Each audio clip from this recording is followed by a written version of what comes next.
Welcome to the Ardan Labs Podcast. Our special guest today is Miles Spencer. Miles, thanks for hanging out with us today. Hey, my pleasure, William.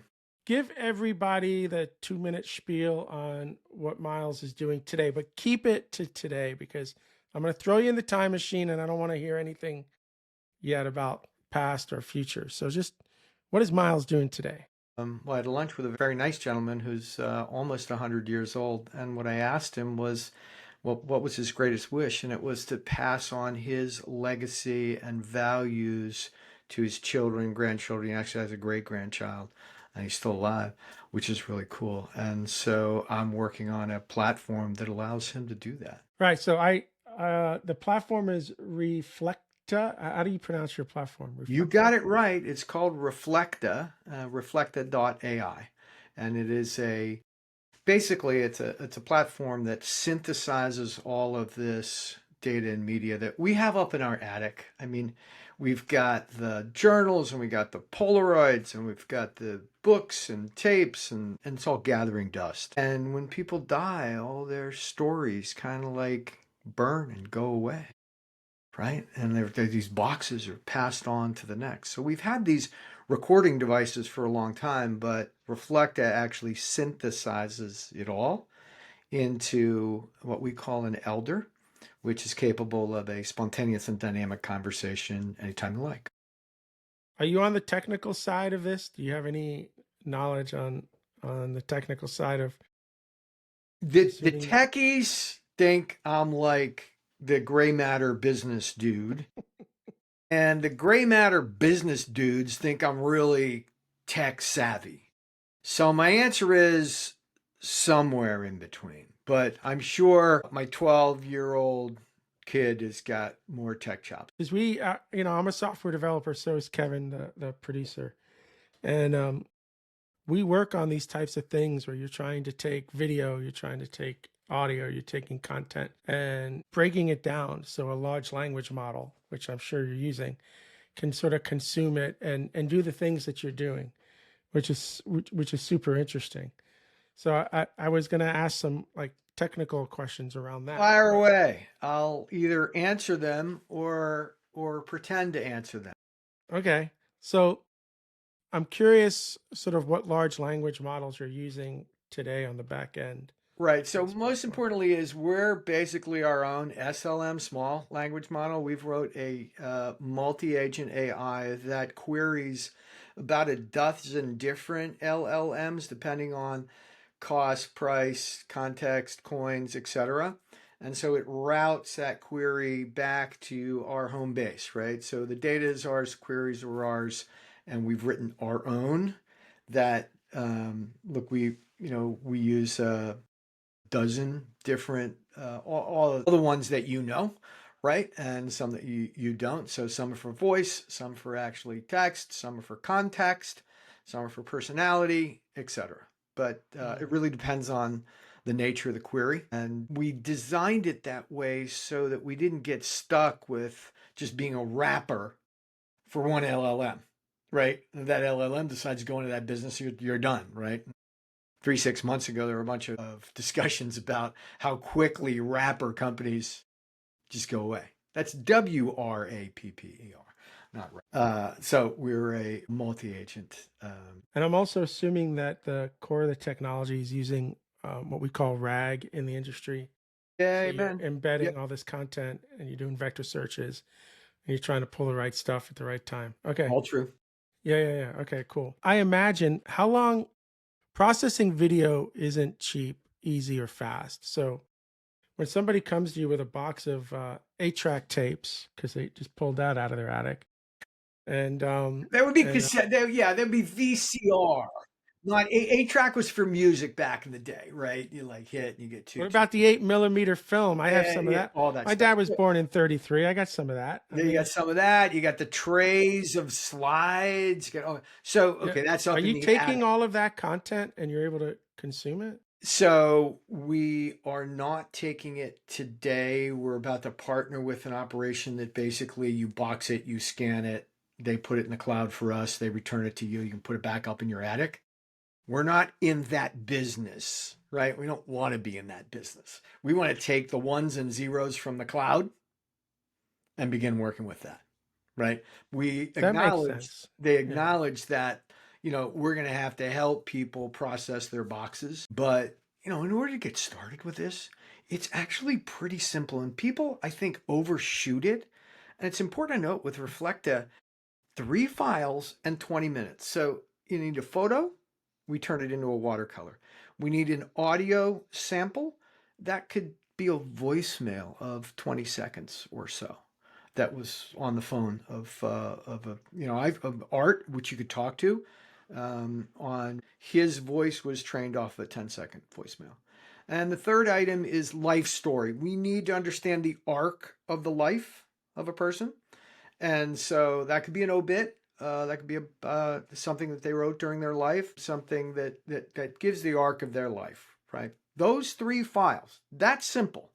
And then 20 minutes with a biographer, and you begin to get a recognizable image and likeness of the person.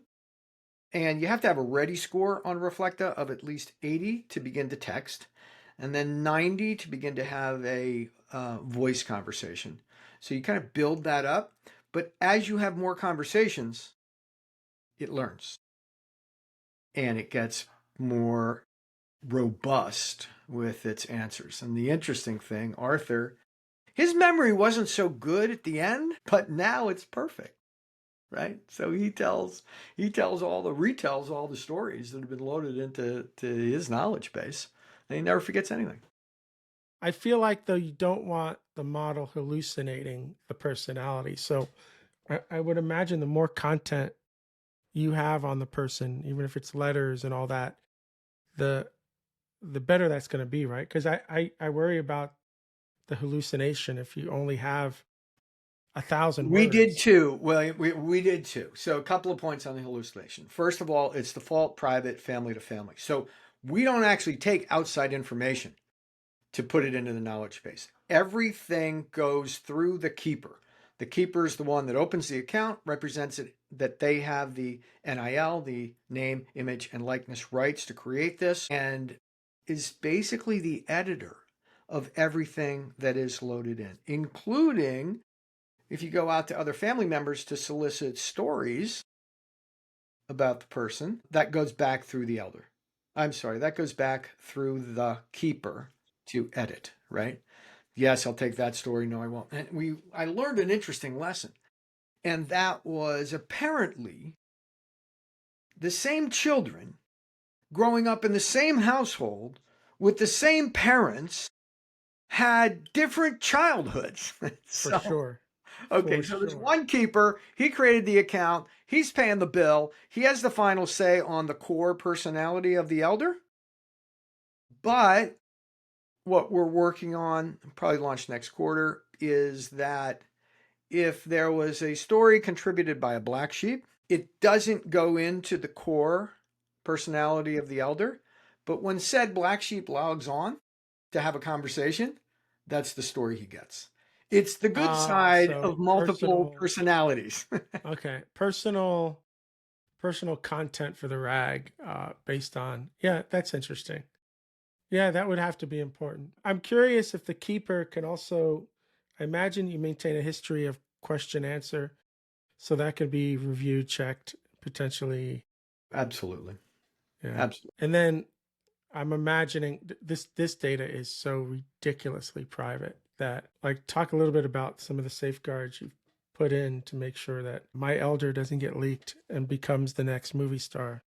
Right. Well, a couple of things there. Again, default private, family to family. We're GDPR compliant, so we're about to sign a deal in Europe so that we are basically at the highest standard of privacy.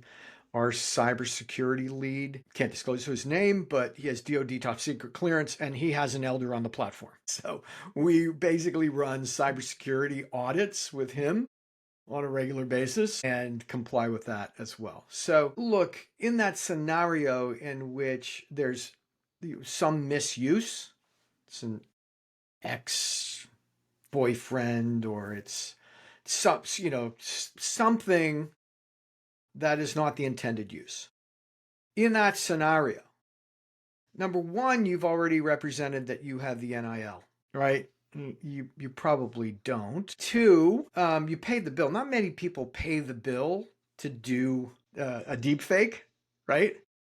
Three, we comply. We have takedown notice compliance so that any affected party notifies us and it's immediate takedown of that content anyways. And number four, there's actually a perfect audit trail against the person because of the information that's in there. So I'd never say never, but doesn't sound like much fun for a hacker. No, but you're checking the HIPAA box, you're checking the GDPR box, your SOC 2 like all the boxes you're checking. So have you seen the Neo all over the today, for those listening, the Neo announcement was today. That's this robot for 20 grand that does your chores, right? Which I think is quite insane because somebody's going to be remotely operating this robot while it learns your house and everything that you do. I'm 56 years old, Miles, and sometimes I just feel like I'm aging out, and this is one of them.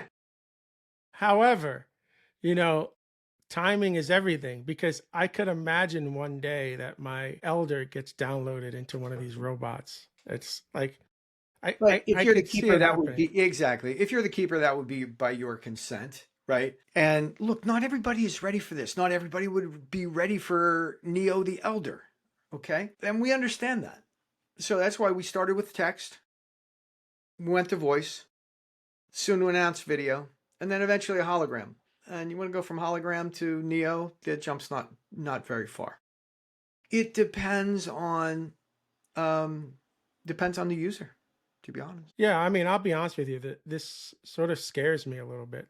Like, I think it's because, though I think Kevin had the same reaction, like, whoa, whoa, whoa, whoa, what are we doing here?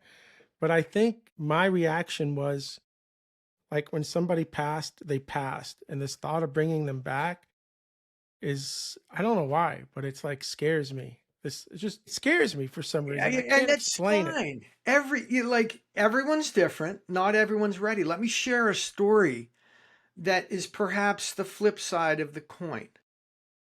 My father's last day here on earth with a body, he said to me, my body is temporal. It's basically an envelope that's contained my spirit and soul, which has been here the whole time. But my body's temporal. It's about to go. When you can reconnect with my spirit and soul, you'll have me forever. So, look, there are other ways to reconnect. One might say through a medium, through a Ouija board, through tarot cards, through faith, through inner peace, through meditation, etc. Right? This is a tool and another way to connect, not with the hugs, not with the material body. We're not bringing him back. It is his spirit and soul. And I can't tell you how many times people now say to me, "Hey, I was talking to your dad last night. Talking about, we're talking about you're going to do this podcast today."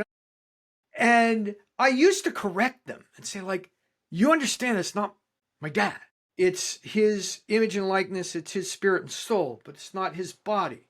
It's like, look, when you're on the telephone, it's not his body either, right? And so think of it in a different way.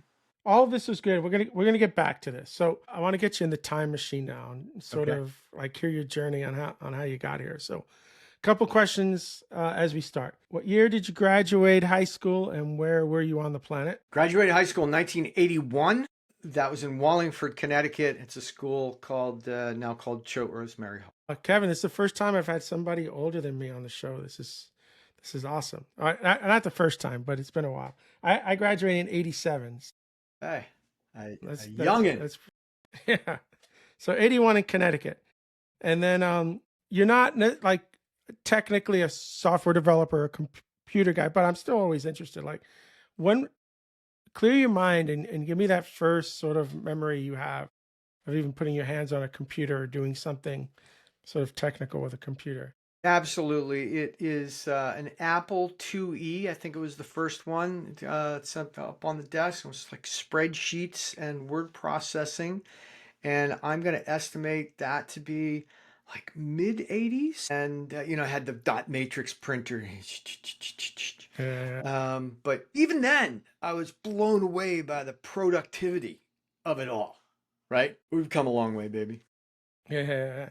So, talk to me a little bit about high school. What were you doing in high school? Sports, music, theater? Very much sports. I grew up in Pittsburgh, Pennsylvania, and I was lucky enough to get an opportunity to play football and baseball at the school called Choate, which had a wonderful coach, Doug James in football and Tom Yankees in baseball. And I just came into my own there, and both athletically, but also socially. I was a decent student, actually, as well. I got the opportunity to go to France as an exchange student in the off season. Just took it as a flyer. It was wild. I speak French to this day. Love to go to France. I paint watercolors from France. It's been a real influence on me. And then I figure out later on that my family actually originally 1,000 years ago came from France. So Spencer is actually a truncated version of dispenser, and that means the dude that had the keys to the warehouse. And so William the Conqueror, 1066, he left Normandy, went to France, won the Battle of Hastings, and his right-hand man was Robert Dispenser. Well, when he got to Great Britain, England at the time, it's like, I'm going to get rid of the duh. So, so it's been Spencer ever since. And my great great great grandfather was a second son, 1770, got kicked out of Northamptonshire because second sons don't get anything. And he was given 50,000 acres of forest in central Pennsylvania, which my family pissed away to like just one shaft coal mine by the time my grandfather was around. And you see that Spencer legacy has always been important to me, and that Spencer stories keep getting better as time goes on. But you have them. My mom had, up until my little sister, who's 17 years younger than me, went to school. We had a family tree that went back into the 18th century for sure. Maybe Wonderful. even, but it got lost, man. My mom Yeah, doesn't know where it I'm is. sure the good folks at ancestry.com could do a number for you on that. I got back to the 1650s, which was super cool. And then, so I got 500 unaccountable years from the story I just told you to, my great great grandfather Joseph showing up. And interestingly enough, he got thrown out of England, more or less. And within a few years, he was fighting for the Independence. colonists against them. I But think first of all, it's he crazy was you have that pay story. to play. He was paid to play. He was coin operated. It's like, sure, like But all that's happening in Pennsylvania. You said you graduated high school in Connecticut. So that is correct. how do you get to Connecticut? There's this wonderful moment where my parents had moved from Connecticut to Vermont. There was no football and fairly lousy baseball in this town in Vermont that I suddenly found myself in. And so I went to the library. There's no ChatGPT at the time. And I basically started looking up and calling schools, private schools, boarding schools, saying, "Do you have a football team?" "Yes." "Great. Send me an application." So I show up at Choate, Andover, and Taft were the three that I interviewed at. But at Choate, it was like the shortest interview ever. Like that didn't go well, I don't think. And everybody else was wearing like a jacket and tie, and I'm like, I'm not looking the part. And so the guy that did the interview said, like, anything else you'd like to add here? I go like, well, I'm a football player from Beaver, Pennsylvania. I happen to my family moved to Vermont, but that's really why I'm here. And he said, well, the football coach actually works in admissions. Let me call him down.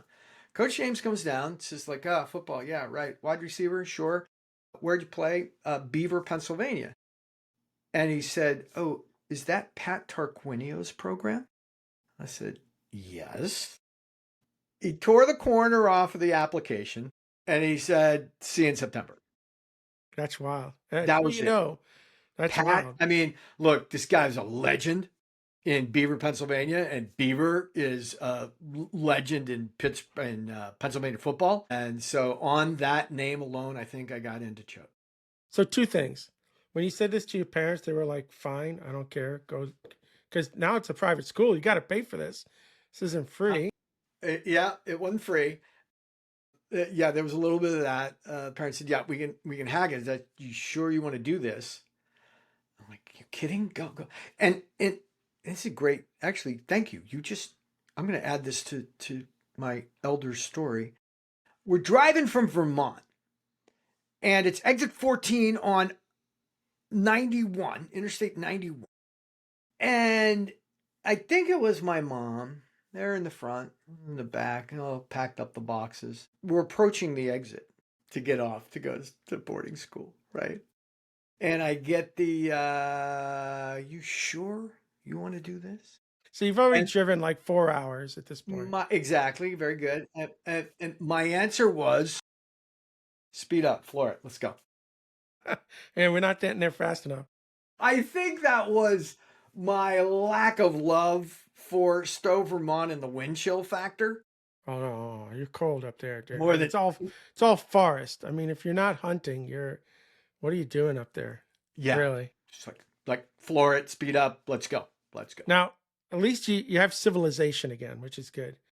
But I imagine because you're 17, you're gonna do 2 years there, or your last? No, I am 14 years old. Oh, you're gonna do your whole. Okay, so it's like really sophomore, Freshman. or maybe even freshman. Third form. Okay. So I guess you're too young then, because the question was going to be, didn't you feel pressure to perform at that point since you got hired on sort of where you were playing before? But at 14, you probably don't even. No, there's think pressure about from day one. Not pressure from day one. Okay. No lack of pressure at a New England boarding school. And certainly And you got to prove yourself, right? You're like almost a walk on here. certainly not at Choate, right? And well, it's not just a walk on the field, but also like a walk on academically, right? So I was a good student in public junior high school. That's a far cry from the quality of the education I was about to get Well, served up at Choate. So but I'm assuming you survived the 4 years there. somehow. So do you think you lived up to the hype on that football team for the 4 years? I'll say this, the team did. New England champions 1 year, 2 years in a row. You get very, very good football. I was a solid contributor, so said my coach, to a very powerful offense. Now, having said that, I was a wide receiver. The guy in the slot was a guy by the name of Ross, who ended up playing for the Eagles and then the General. I mean, he was just basically a pro football. Real deal. Yeah, real Right. deal. And Yeah. so, like, I'm split out with him. Who are you going to double team? Yeah, Right? of course. So you're open all the time. Yeah, never double team me. But Having this is said what I that, think. our quarterback still threw to Ross, plenty, and he beat double teams plenty. But I had a Yeah, wonderful you were the benefit of that. I had a wonderful Whatever. season because most eyes on the strong side of the field were not on me. But this is what I know. I want you to look back in the history of the high school, because as soon as you got there, they started winning championships. Can they say that before you got there, Miles? See, that's like maybe there was a drought and then you got there and they started winning championships. You see, we have to look at the history. Technically, that is correct. And we've talked about how stories get better over time. So one might say, yes, when Miles arrived, things They started winning championships for the better. But for God's sakes, there are a whole host of other players on that team that you'd probably put on the list before me. Doesn't As to matter. why it happened. Doesn't matter. They weren't winning championships. The until you fact showed of the up. matter was, they were few and far between before I arrived in Wallingford, and that's my story, and I'm sticking to it. See, this is what I'm going to say. If you weren't there next to Roy, that other guy wasn't Ross, catching yeah. the ball. Ross. That other guy wasn't catching the ball as much as you were. So you made Ross better, because eventually they couldn't just completely leave you alone all the time. See what I'm saying? This is why you won a championship, man. Oh, that and the fact that we had a phenomenal backfield that one went to Yale, I think the other went to Syracuse. So like all D1 guys all over the place. And our coach liked to run the ball. I mean, I was like more like the spice of life was the passing game. We love to run the ball and control the field. So then, what are you thinking at the end of high school? Because it doesn't sound like you're going to go play D1 ball the way you're talking. So, That is correct. what was your plan? Yeah, so got into one Ivy League school. They deferred me until January, so I wouldn't play football the first year. Okay. Like that was like, how am I going to do that? Well, you would have had to be a walk on anyway, Yeah, well, right? You weren't getting a scholarship. everything's walk on an Ivy, but you know, Oh, it is? yeah, Oh, I didn't yeah. know. So that was kind of like, what you don't want me, you don't need me for the fall. And then there was a school in Virginia that really, really wanted me. And I said, you know what? I'll be a country gentleman for a while. And that I got a lot more. I got playing time as a freshman, both in baseball What and school in football. Virginia? There's a lot of Washington them. and Lee, Lexington, Virginia. Okay. So you got to play, is that D1? I haven't heard that school. Baseball D1, football D3. D3. Okay. So you decide to go, you're going to go to Virginia. You're going to be able to play ball, baseball. You played baseball too over there, football and baseball. And you didn't particularly care what you were going to be studying. You wanted to play ball.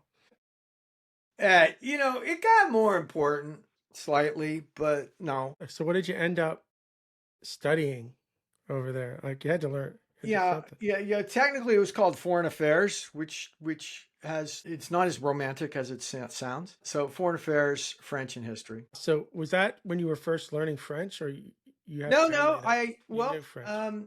So we're really gonna get into it here. When I was at Choate, my understanding was that there was a particular French teacher that gave better grades to football players than non-football players.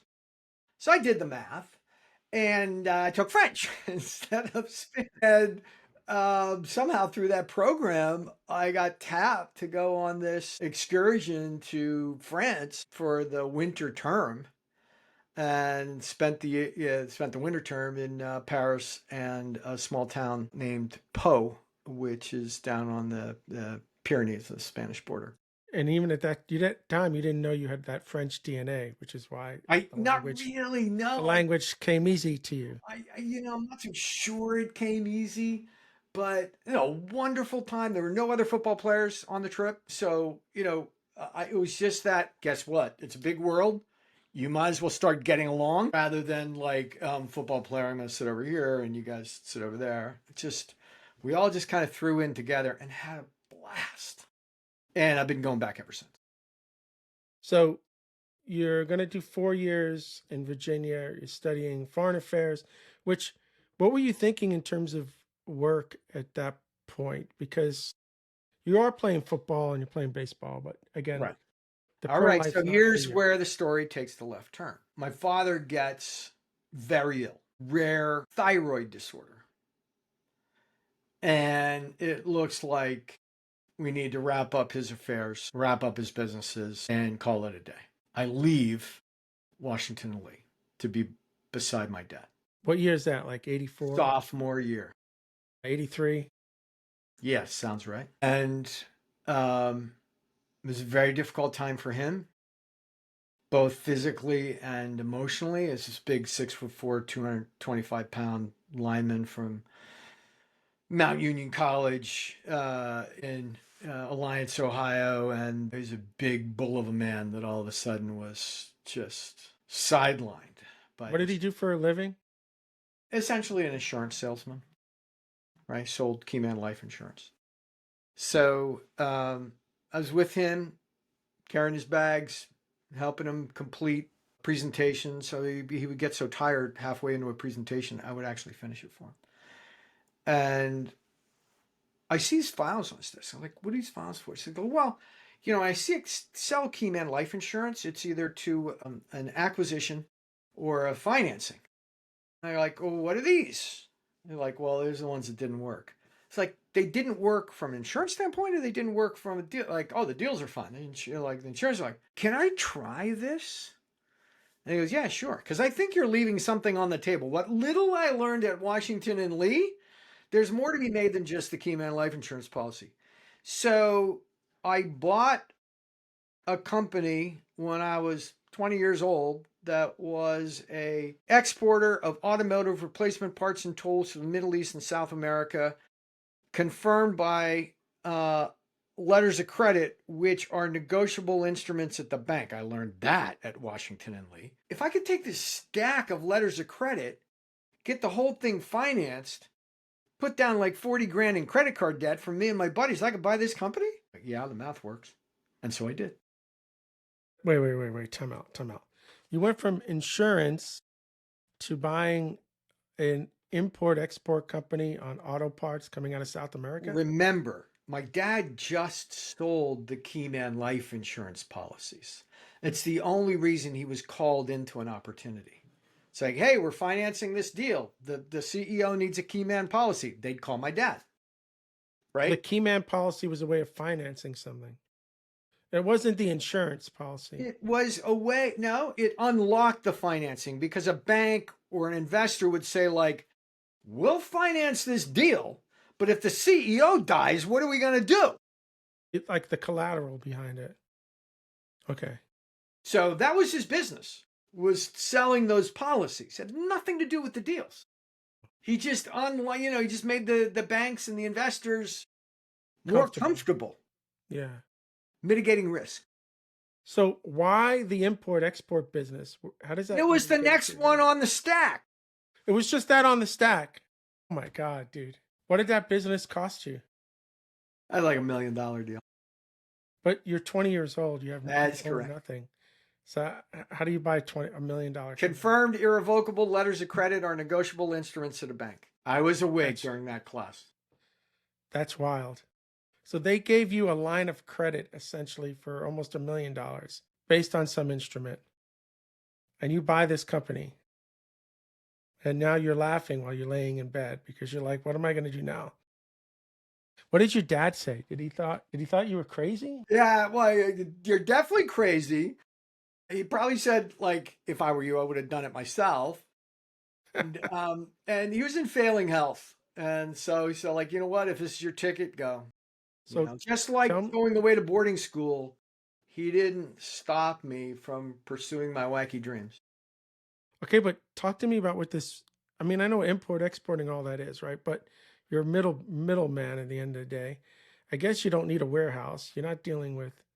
We had a little warehouse. We had a little warehouse in Queens, and we'd buy these replacement parts from these different manufacturers that, when you buy a Chrysler, that's brand still around? I don't know. Yeah. You kind of had to buy like Mopar parts fit into Chrysler cars. Now, not a big market in the US, but these cars run forever in Argentina and Colombia and Iraq and Lebanon, etc., right? So what do they buy? They don't buy new cars, they buy parts. There we go. So how long did you run this business? Ran it for a couple of years. And then two things happened. One, Iraq, Iran, something happened there. And South American bank debt, something happened there. So basically, eventually it wound down into, we made our money back. That was about it. All right. So you didn't owe the bank anything. At least you were able to pay that back. But for 20, I mean, this is when you're like 20 through 22. You must have had some good money in your pocket. This is like a dangerous situation. I was a fun guy in Manhattan. My friends from Virginia would come back from school and like, can we stay with you? It's like, yeah, I get, go to the restaurant. I got a tab here. I go to this club. We got a tab there. And like, I think I had a driver at one point. Like, yeah, I was a fun guy to visit in New York City. Here at Ardan Labs, we believe in empowering companies to reach their full potential through innovative technology solutions. Trusted by small startups and Fortune 500 companies alike, we specialize in high-performance software consulting, training, staffing, development, and now AI. With over 14 years of experience, Ardan Labs has trained over 30,000 engineers and served over 1,000 companies worldwide. Whether you're mastering Go, Rust, Kubernetes, Terraform, or blockchain, we're your strategic partner for performance-grade solutions. Let's elevate your tech journey together. Reach out to Ardan Labs today.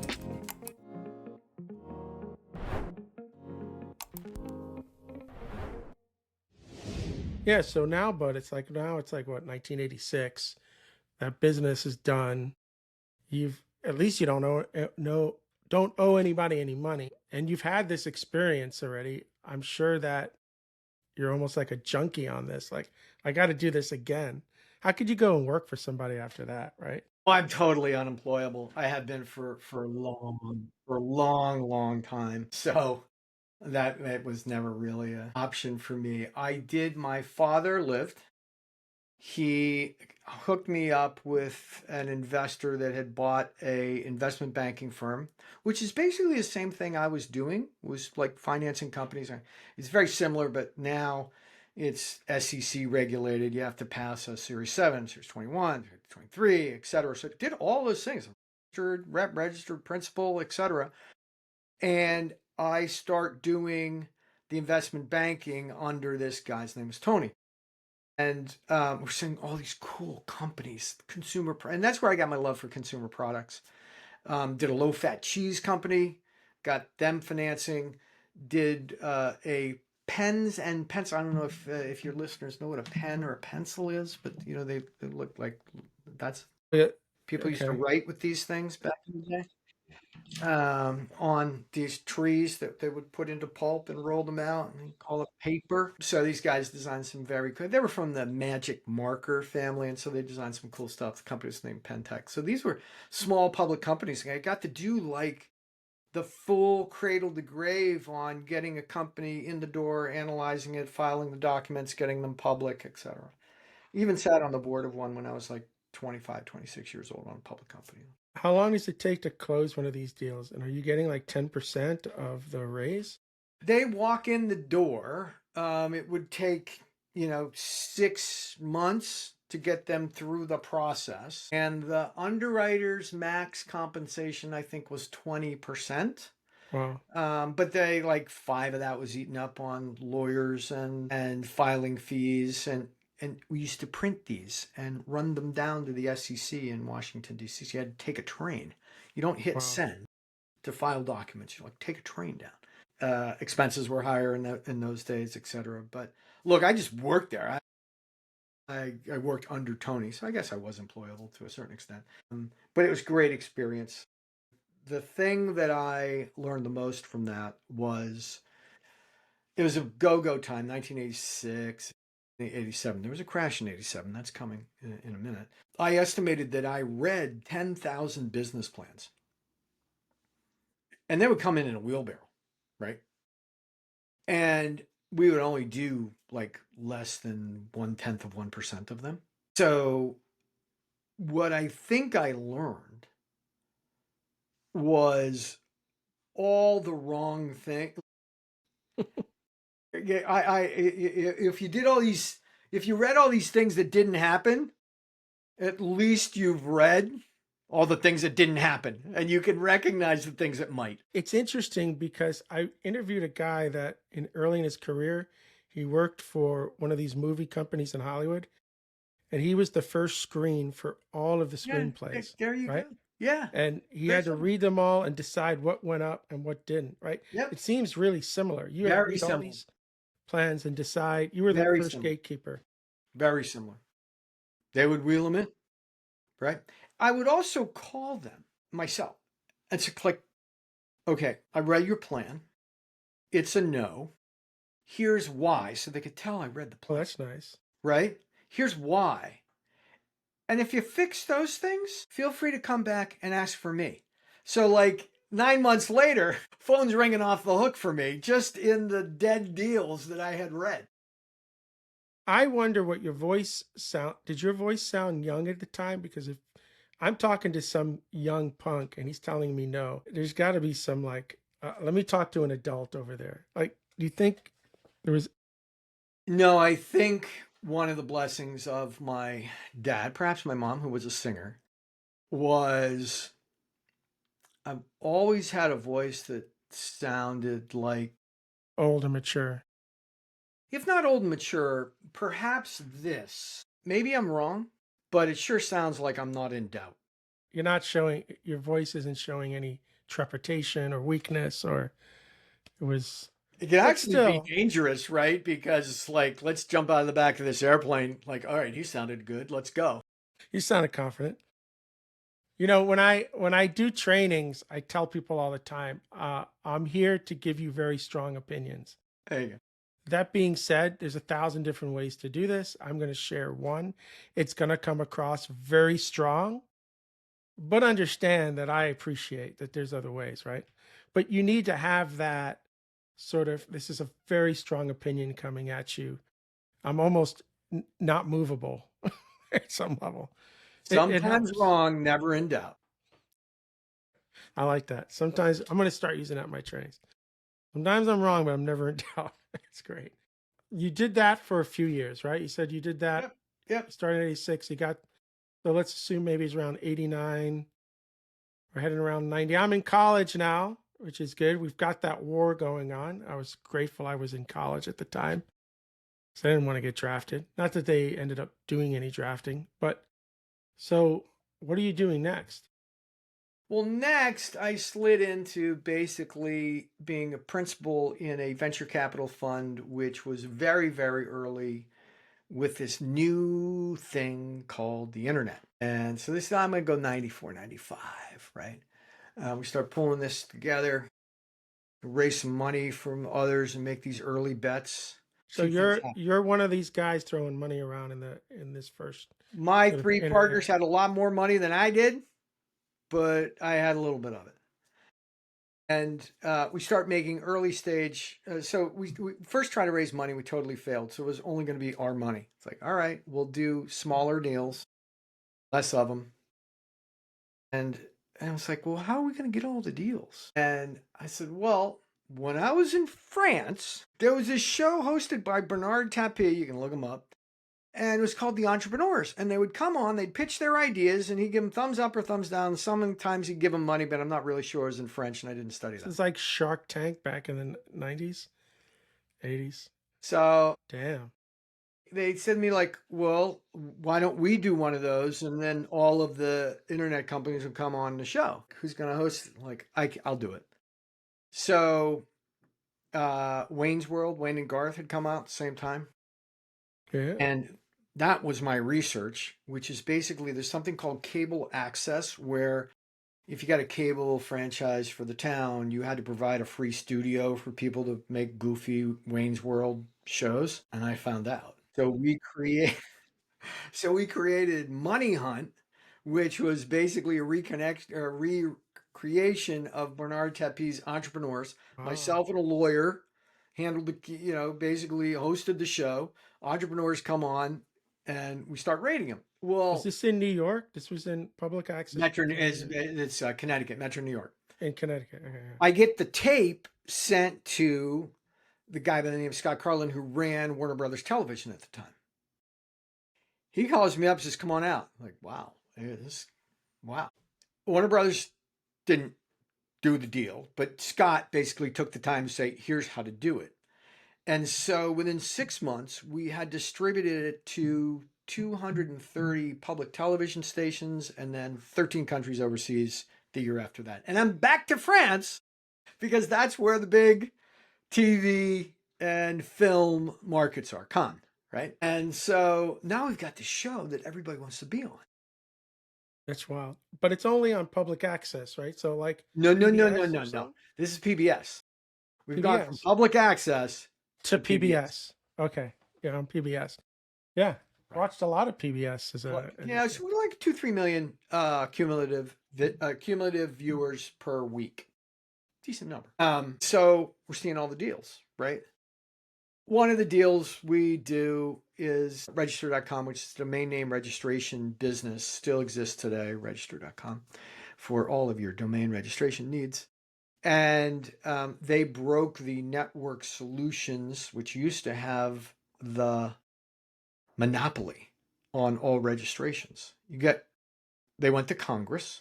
They said, why do they have the monopoly? I don't know. It's like, we didn't think the internet was going to take off. So here we go. And so they gave it to Register. Register went public. It was an insane return on small investment. And so the fund did very well.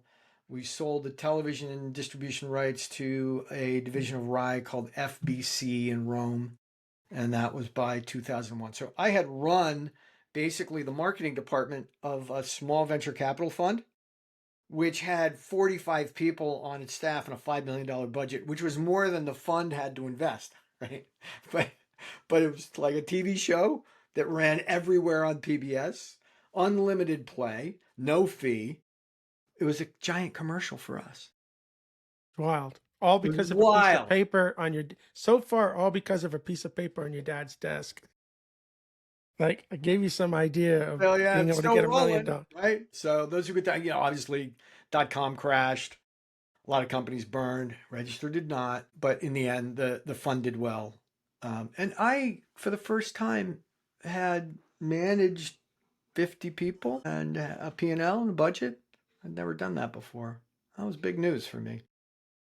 Yeah. No, I mean, you made a joke before that you're unemployable, but here you are running, even if you call it small, 50 people, I mean, an entire business, right? From top to bottom. So bottom falls out. You've done this now. I'm sure at this point you've got enough. Money isn't an issue anymore. Let's just say that, right? Like, I mean, you can it was do anything better. you It was want. getting better. Yeah, it was It's bad, definitely getting right? better. Yeah. But you weren't worried about paying the rent anymore, and if you're gonna have a meal tomorrow, and Yeah. you're kind of set. And you have some freedom to sort of do the next thing. So, do you take another? You take any time off, or like what happens? Well, William, like, what's time off? I love what I do. Why wouldn't I do that as often as possible? I get to work with people that I love. Why wouldn't I do that as often as possible? I love to solve cool problems. There's plenty of those in the world. So, did I work in France for a month or two? Yeah, sure. Did I learn to scuba dive and skydive and do all those kind of other wild? Sure. Did I create a charity that people could kayak across Long Island Sound together, right? At 14 miles in open water. Nobody died. Sure. Is that work? Is that charity? Is that fun? The answer is yes. So now I really take any time off. Remember, unemployed. I don't know. I call that some time off, man. Yeah. You're doing, even if you're organizing it and you're getting it all, like, I mean, it's still, you're not focused on making money for some period of time there, right? Well, it was .com. Yeah. Like, who's going to make money for the next year anyways?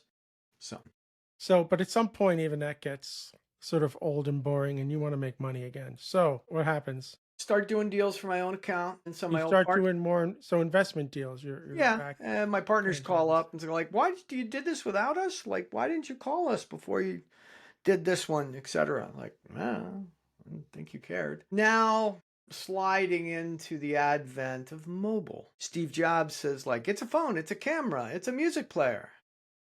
Like, wow. Number one, I'm gonna short BlackBerry, research in motion. And number two, I have a thesis that people aren't going to pay for all these things. They're going to let advertisers support it. And if you want advertisers to support it, you're going to need to pump dopamine through the system so that people keep coming back. That's the ding on your phone that makes you pick it up and look at who sent you a text. Dopamine. So we started a ad serving platform. We started an ad trading network. What year is this? This is 2007. We're going 7, 8, not. Because the iPhone, I think, comes out around 2008. 2007. Yeah, end of 2007, beginning of 2008. I'm getting to be low power here, so I'm just going to do this. And yeah, that's 2008. Yeah. And not everybody understands that it's going to be like a big deal right away. I did. I think I did. So those business blow up in a good way, like, 100. You know what shocked me the most is that when these phones started coming out, 2007, 2008, they're expensive. Even Yeah. the iPhone today, what is it, $1,200 if you're going to pay for it? Right, exactly. But it's the carrier deals that made the difference. That was brilliant.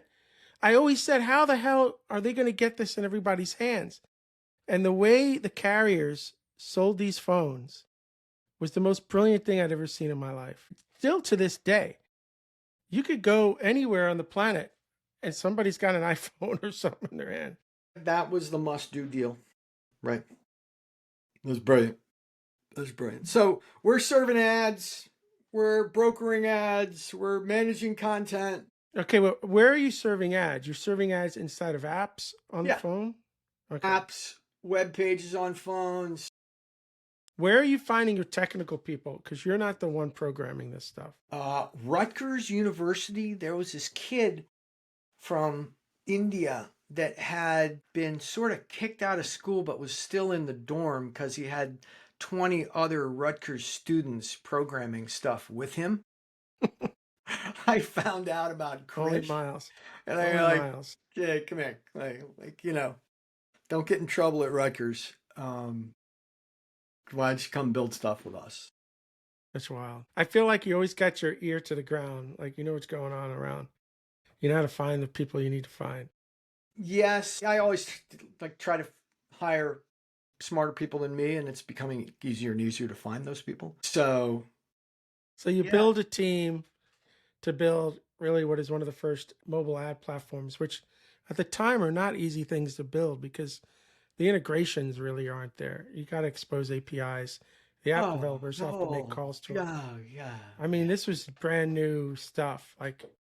And it's taken a long time. There are companies now like Redfin that were printing money doing this stuff. Yep. Eventually, anytime you're this early into a market, you have an education problem that you have to solve. Yeah.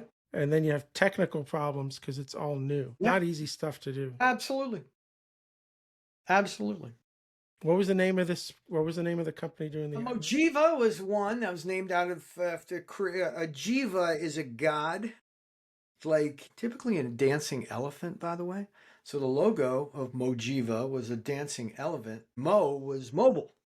So we were a mobile dancing elephant god that served ads. Oh my God, you had an elephant on the logo? Yeah. Dancing in a tutu? Exactly. That's great. You can look them up. Yeah, you can look it up. Motion, like the ocean with an M, was a mobile ocean of data, which was the ad serving. Company that eventually was called Operative. Interesting. And that was content management. And then the last one, I take no credit for the name, Aptaris.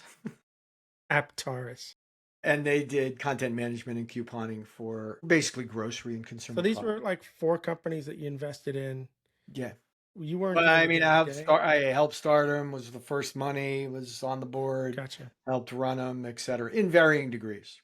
Yeah. You know, the ones that did really well, I had very little to do with. This is in 2007 when 2008. Yeah. How long are these companies?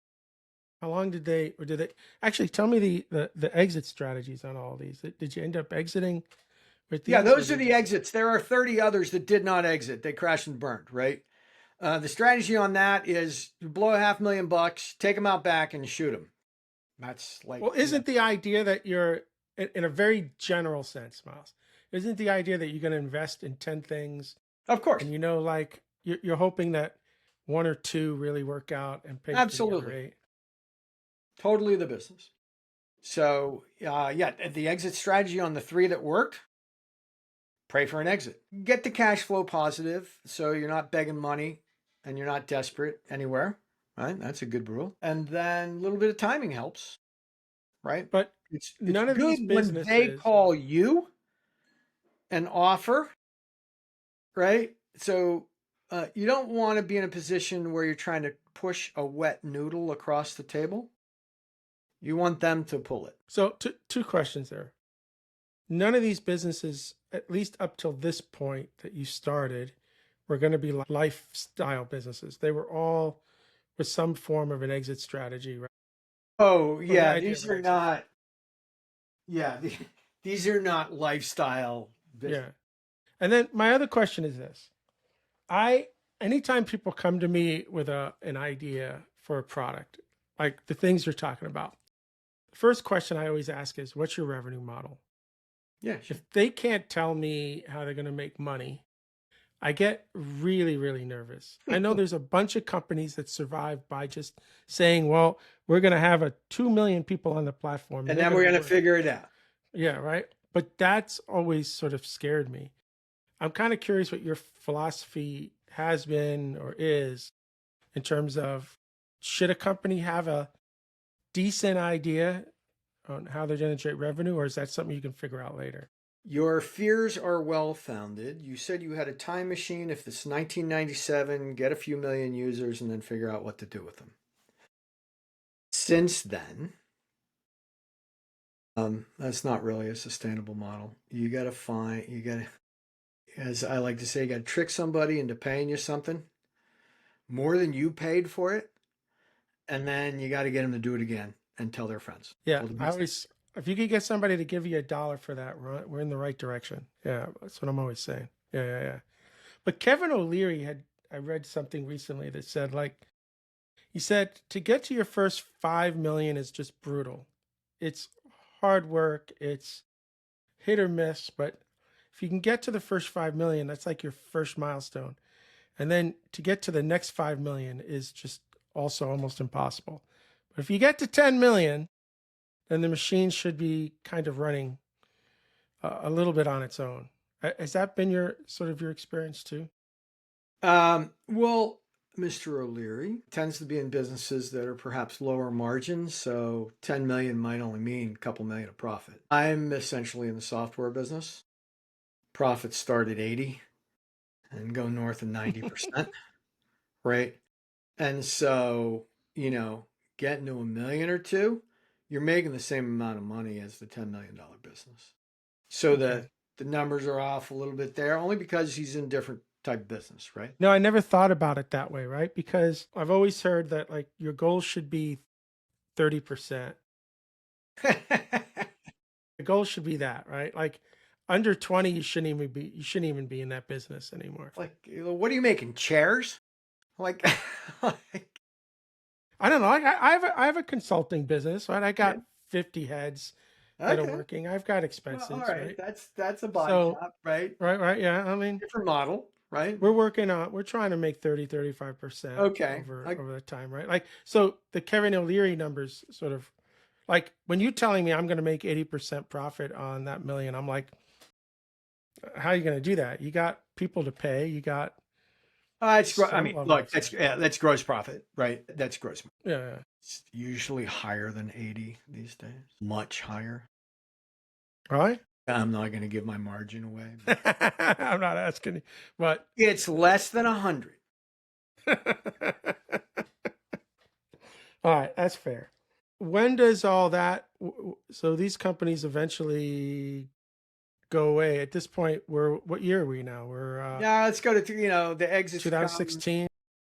Exits come in the teens, and COVID. Oh, so did my two children, and Wow, you so got married in between all that. That's good. yeah, a You had couple. kids. And COVID, right? So it's like, all right, Well, COVID is now 21. yeah, You, 20, you, right? But I know, but in any event, okay. they're exiting. Kids are moving in. The businesses are moving out. 18, 19. It's not like the projects I'm seeing are just not all that exciting. I'm still working on stuff. 2020 hits. I That kind is of what it is. Yeah, it is what it is. That's a Where are solid you? Where are you in 20? What state are you in? well You're in Connecticut. on that Tuesday, March 20th, we have a ski trip planned to the French Alps or something. I didn't do much of the planning, but I was going. And like, it's getting weird. Like, Yale just sent all its people home, and, this just shut down. And like, okay, it's getting weird. Bags are packed. Before we go to the airport, let's just listen in on the Donald giving us the update from the Oval Office. And he's like, Europe is closed. You can go there. You can't get back, except England. England is not Europe in this case, but sometimes it is, except for Brexit. Like, call the airline. They said, yeah, we're going. And then we asked the good question. Are you coming back? Right. Had we gone, we would have been there a month. Right? Ostensibly in the mountains with no food, and the ski lifts are closed, right? Yeah. So that was a good non-go.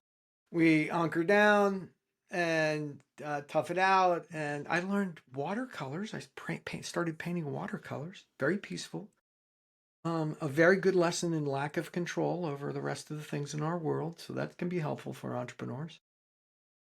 And I learned to make sourdough bread. It contains lactobacillus. You can look it up. It's actually great for gut health. It takes me like 4 years to get it edible, but in any event, You didn't give up, Miles. You didn't give I up. didn't give up. And that's what can be said for those couple of years. And then I had one entertainment app, basically did movie reviews, but by human beings. That was pretty cool until this project came up in April. And then all other projects in my career will be judged by against that. April of This year, 22 or this year? 2025. So I'm super curious I'm super curious about a couple of things. When does tell me the story when the initial idea comes from to the point where you sort of decide to commit some capital to putting this together and even getting the right team around it? Because you got to have the right people around this one. That's a 3-part question. I'm going to go for the first. As I've mentioned, in my family, the stories are legendary. The legacy is well documented, well preserved. We try to pass that on to future generations. So, as you may have guessed, I have a lot of family stories, and they keep getting better with time. So I've always tried to document those. My dad had, my grandfather had, etc. And so legacy and values were something very important to pass on in the Spencer family. On the other side of the table was Adam Drake, my co-founder. He had been doing the same thing for his family. Has wonderful stories. One of his grandmother in the ballet. She's now a public elder on Reflekta. You can talk to her. Her name's Virginia. Or my father. His name's Arthur. We blogged a bit. We've worked together. Adam worked on Money Hunt. Since you've been in the time machine, Adam worked on Money Hunt. Adam was working with us on Kayak for a Cause. Adam worked with us for a bit on Relay, the entertainment. So Nice. I've been doing things with Adam and Scott and Wells and Cindy and the rest for 20 years, right? So Adam and I are like, I got stories, you got stories. Like, yeah, and we got all this stuff up in the attic. It's like, is the technology ready to do this? And we gave it a try. Like, wow. Just like a quickie on ChatGPT. Yeah. And I'm like, wow, that's really something. And our first engineer, I guess we found at Adam's Easter egg hunt at his house. It's a cousin or something. I could do that.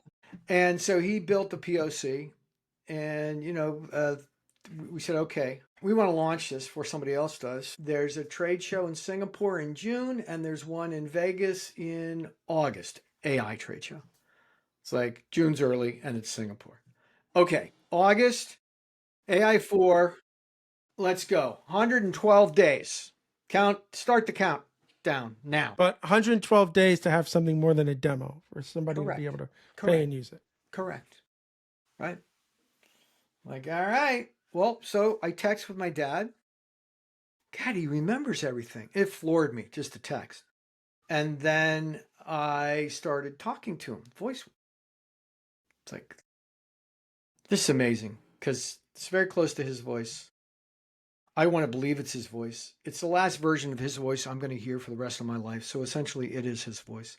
And he knows all the stories and has a better memory than he did when he was alive. Sure. This is great. We built that and launched that in a little over 100 days at AI. And one of the things I learned is there's quite an emotional load to this. Look, you talk to my dad. You go to Reflekta AI and you talk to Arthur and you ask him about this interview. You can ask him about me. Or go, whatever, right? You're going to ask him about those stories I told about him to see if I got them right. You don't know my dad. You don't know his stories. You don't know his voice. It's a deep emotional attachment for me, but others start to think about, what if I could do this for a loved one of mine? Now, when I went to AI4, I wasn't prepared. I saw people cry in front of me over and over and over again. And I like to think they're tears of joy. But almost everyone that heard the story had this empty spot in their heart and had this empty thought in their heart, my gosh, could I bring back and reconnect with a loved one the way Miles has connected with his father? And that's what lit the flame for Reflekta. Gotcha. Because, we turned it on.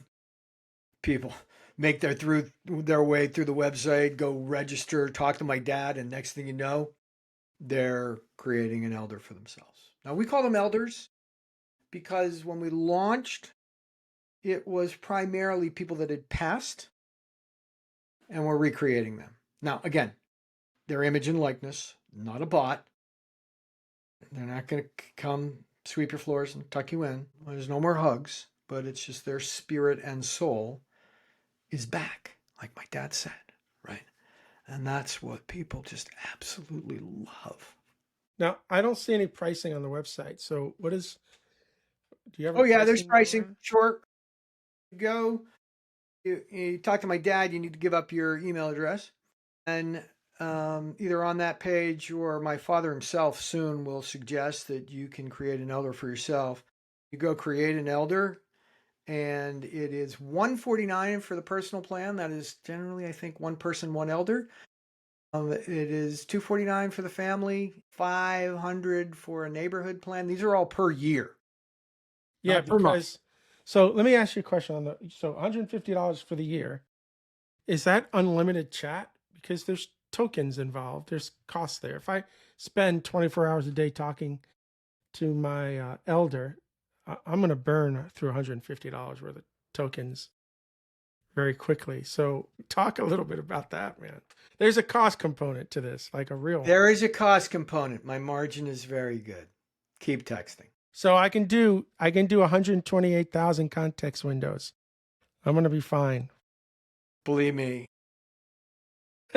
if you're in text mode, you can go a long way. And remember, the responses aren't instantaneous, and some of this is by the minute, etc. So, if your listeners want to blow up the system, we cap them with reasonable use, just like your what is it? Back in the day when you buy your data plan from AT&T, it's like unlimited data, reasonable use. Because I think we I'm model. To be honest, I think we're modeling like 20 hours a month. what I'm afraid of, and I think you're starting to see it with companies like Cursor. The flat monthly fee models aren't going to work because of how expensive the token is. And so I'm starting to see, and I'm almost afraid that if you're not in this space, you get in trouble. Almost a pay as you go sort of model. Because you could easily, like Cursor's already experienced it, right? With their flat fee. People Right. were blowing way past. And Yeah, then, but okay, so we cap. All right, look, Cursor's a little different than Reflekta. Okay, the use case, like how long do you really want to talk to your departed grandfather, and we'll cap it at reasonable use. And then if you want to buy additional tokens, you can do that. you can. Okay. Yeah. I'm just curious. Yeah. But it's got to be that way. There's no way around it. It's just, Well, no, actually, I mean, yeah, it needs to be capped, and power users need extra, right? Fine. That's an edge case. Most people are not going to go 24/7 with their dad at the dining room table, explaining everything. And P.S., we sleep 8 hours a day, generally. So, it's just be curious. Like in a year from now, it would be very interesting to me in a year from now when you get that user base way up, how many tokens the average person's sort of eating every month. well, we're seeing it. I mean, we're based on what's going on. That's what our models are built on, right? And so all our data is looking back. right? And if it changes going forward, we'll institute pay to play. So I'm going to ask you my favorite question, Miles. Is relates to Reflekta. What's keeping you up at night? Yeah. What keeps me up at night? At first, before we launched, the answer to that question was, oh my God, some kid in San Mateo in a garage is going to launch the exact same thing before we do at AI4, right? Okay, so we won. Now, what keeps me up at night is moving the tonnage of development that we have on our Figma boards and we have in our plans, because the plan was always like POC, get it out there, burn the boats, do it again, much better, much more robust, right? And so we're right in that much more robust phase. We have some national media hits that probably due at the end of the year. And we need to ensure that our bucket doesn't leak. People come in, sign up, they're either convinced of the value proposition or they're not. Build an elder. I want to be sure. So what keeps me up on part C of the question is we've had a lot of people raise their hand and say, what about the rabbit hole? What about people that can't get let go and they can't process grief and they're using this as a crutch to just hold on? Fair question, for sure. So we have 4 people on the soul team: psychiatrists, anthropologists, psychologists, etc., that kind of like guide me on that. But more importantly is monitoring the behavior, the risky behavior of the conversations and redirecting them out of that. So for example, if you're in a rabbit hole emotionally with your elder, we'll just tell you to go outside and go for a walk, right? I mean, you spent X amount of time on this. You need to do something. So that means that something is monitoring all of these sort of threads and conversations for not a human. Yeah. Risk management. Risky behavior. Yeah. Suicide, any other inappropriate or unintended use of the elder, etc. Makes sense. I mean, you got to have that. Yeah. Yeah. I mean, we see it all. Yeah. But that's good that somebody can then intervene and say, whoa, right? Like, exactly. Yeah. Well, we're not therapy. We are a connection to the soul and spirit. Brilliant. All right. We are out of time. This was awesome. Your history, too, is really interesting. From the early 80s and kind of being an entrepreneur. I still have a picture of you behind your dad's desk where he's kind of sitting and you're standing with the papers and looking at that top paper.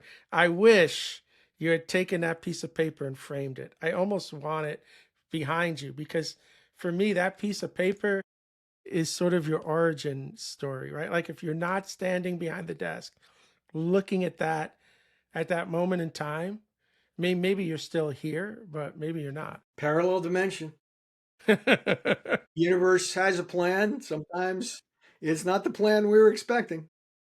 No, but I just that picture has been in my head the whole time I've sort of talked to you. That very cool. It was a roll top desk. I don't know where Dad got into that. The roll top. Yeah. And so instead of cleaning out, your desk is messy. Like, no, it's not. Roll top desk. And a leather chair with wheels on it. And yeah, I do remember that like it was. I remember exactly what room it was in. And it's just like, yeah, it's top of the pile. I mean, it could have been a different. It may not have been auto parts. Could have been something else. Could have been popcorn, man. I don't know. I could think of a couple of horrible examples that I will not share on this podcast. But it's a good thing it was, just automotive replacement parts and pieces. Yeah, exactly. All right. We're going to put it in the show notes. But I just like asking for people that are listening now, if somebody wanted to reach out to you to ask you questions about the show, maybe Reflekta, what's the best way to reach out to you? Certainly reflekta.ai/podcasts for everything on the show. If you really want to listen to my rants and raves about our society's race to the bottom and every other issue, which has something to do with Reflekta sometimes and sometimes not, that's milesspencer.com. That's pretty much everything. Brilliant. All right. This is Miles Spencer and William Kennedy signing off from the Ardan Labs podcast. We hope to see everybody again real soon.